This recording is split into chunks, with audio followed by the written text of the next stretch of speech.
Welcome students. आज हम आप लोगों को शुरू करेंगे दो चर वाले रैखिक समीकरण युग्म। दो चर वाले रैखिक समीकरण युग्म हम लोगों ने 9th क्लास में पढ़ा था दो चर वाले रैखिक समीकरण। यहाँ हम ये पढ़ गए युग्म, मतलब वहाँ पर हमने केवल एक समीकरण के बारे में पढ़ा था। यहाँ पर युग्म है, समीकरणों का जोड़ा है। इसको हम कैसे हल करेंगे, जहाँ यहाँ देखते हैं क्या करना है इस चैप्टर में। a1x plus b1y plus c1 बराबर 0, a2x plus b2y plus c2 बराबर 0। यहाँ पर ये दो रैखिक समीकरणें हैं जो व्यापक रूप में लिखी हुई हैं, जहाँ a1, b1 और c1, a2, b2 और c2 जो हैं सभी वास्तविक संख्याएं हैं, दी हुई हैं। इनको हम बोलते हैं सैमल्टेनियस इक्वेशन भी कहते हैं। इन युग्मों को हम युगपत समीकरण भी कहते हैं। युगपत समीकरण को इंग्लिश में सैमल्टेनियस इक्वेशंस कहते हैं। अब इन समीकरण निकायों का हल करने की सबसे पहले हम विधि पढ़ेंगे, आलेखीय विधि अर्थात ग्राफिकल मेथड। हम इसको ग्राफ पर कैसे सॉल्व करते हैं, किस प्रकार से हल की जाती हैं, उनके बारे में हम अध्ययन करेंगे। तो सबसे पहले हम देखेंगे दो रेखाएं किसी तल पर निरूपित हो रही हैं तो किस प्रकार की हो सकती हैं। जैसे यहाँ हम देखते हैं, मैंने मान लीजिए ये दो रेखाएं बना दी, ये रेखा है, ये रेखा। इस तरीके से दो रेखाएं हो सकती हैं। रेखाएं एक दूसरे को परिच्छेद कर सकती हैं, ये स्थिति हो सकती है रेखाओं की। ये जो दी हुई रेखाएं हैं अभी लिखी थी मैंने। और तीसरी स्थिति हो सकती है, ये रेखा दी हुई है, ये रेखा दी हुई है, इसके ऊपर एक रेखा और बना दी जाए। मान लीजिए हमने ये रेखा और बना दी। अब एक रेखा के ऊपर ये दूसरी रेखा आ गई। ऐसी रेखाएं हो गई दो प्रकार की। ये ब्लू कलर की लाइन थी, ऊपर से हमने ये ब्लैक कलर की एक रेखा और खींच दी उसी के ऊपर। तो इस तरीके की जो रेखाएं हैं, ये हमारी दोनों रेखाओं का युग्म समांतर रेखाएं व्यक्त करेगा। ये जो रेखाएं हैं ये हम बता रहे हैं, ये रेखाएं हमारी परिच्छेदी रेखाएं हैं। ये रेखाएं जो हमारी हैं समपाती रेखाएं हैं। एक रेखा के ऊपर दूसरी रेखा होती है, ऐसी रेखा को हम समपाती रेखा कहते हैं। इनके बारे में हम अध्ययन करेंगे जब हम उसको ग्राफ पर निरूपित करेंगे कि क्या हमारी रेखाएं परिच्छेदी हैं, क्या हमारी रेखाएं समांतर हैं, क्या हमारी रेखाएं समपाती हैं।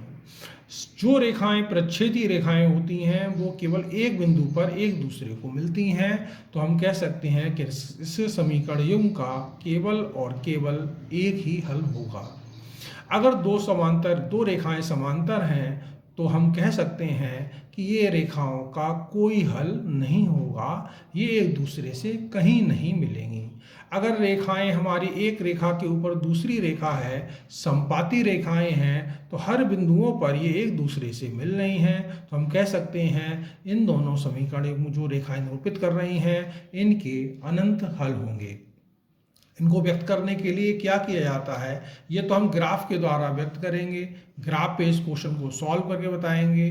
हम इसको एल्जेब्रिक मेथड से भी बता सकते हैं कि ये हमारी रेखाएं किस प्रकार की हैं। कैसे हम बताएं कि ये रेखाएं समांतर हैं, कैसे हम बताएं ये रेखाएं परिच्छेदी हैं, कैसे हम बताएं ये रेखाएं हमारी समपाती हैं। इसके लिए हमें क्या करना होगा, हम समीकरण युग्म को फिर देखेंगे। हमारे पास समीकरण है a1x plus b1y plus c1 बराबर 0, a2x plus b2y plus c2 बराबर 0। x का गुणांक यहाँ a1 है, दूसरी समीकरण में x का गुणांक a2 है, y का गुणांक b1 है, दूसरी समीकरण में y का गुणांक b2 है।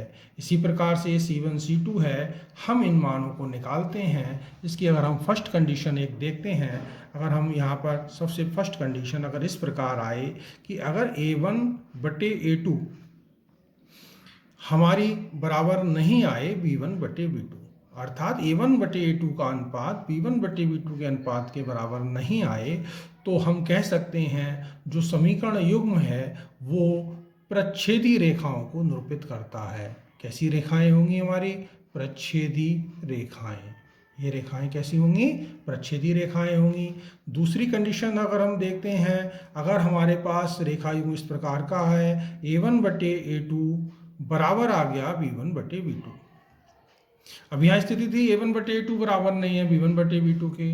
दूसरी कंडीशन आ गई A1/A2 बराबर है B1/B2 के। तो अब तीसरी स्थिति आएगी हमारे C1/C2 के बारे में। C1/C2 के बारे में क्या स्थिति आएगी? अगर हमारा C1/C2 इनके बराबर आ सकता है या बराबर नहीं आ सकता है। मान लीजिए बराबर नहीं आया C1/C2, A1/A2 बराबर B1/B2 है, लेकिन C1/C2 बराबर नहीं है, तो हम कहेंगे जो समीकरण युग्म है वो समान कैसी रेखाओं को प्रक्षेप करेगा? समांतर रेखाओं का युग्म है। हम कह सकते हैं कि ये रेखाओं का कैसा युग्म है? हम कह सकते हैं ये जो युग्म है वो समांतर रेखाओं का युग्म है। अब तीसरी कंडीशन अगर हम देखते हैं, तीसरी कंडीशन क्या हो सकती है? A1/A2 बराबर है B1/B2 के और बराबर है C1/C2 के। ये तीनों स्थितियां जब बराबर आती हैं तो हम कह सकते हैं जो रेखा युग्म है वो कैसी रेखाओं को व्यक्त करेगा? समपाती रेखाएं।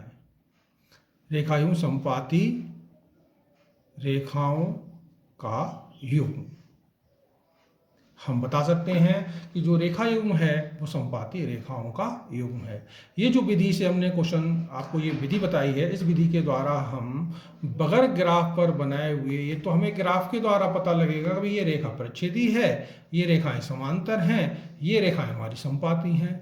बगैर ग्राफ पे बनाए हुए भी हम बीजगणित के द्वारा ये बता सकते हैं हमारी रेखाएं किस प्रकार की हैं। अगर A1/A2 बराबर नहीं है B1/B2 के तो हम कहेंगे प्रच्छेदी रेखाएं हैं।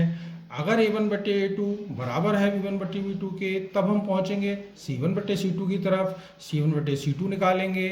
और अगर हमारा C1/C2 बराबर नहीं आता है तो हम कहेंगे समांतर रेखाओं का युग्म है।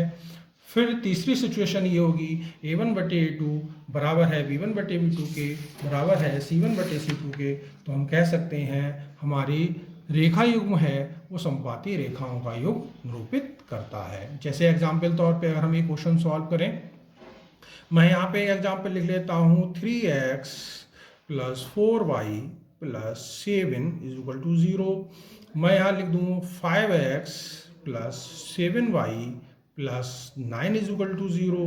अगर हम चेक करें तो यहाँ पर A1 हो गया 3, B1 हो गया 4 और C1 हो गया 7, A2 हो गया 5, B2 हो गया 7 और C2 हो गया हमारा 9।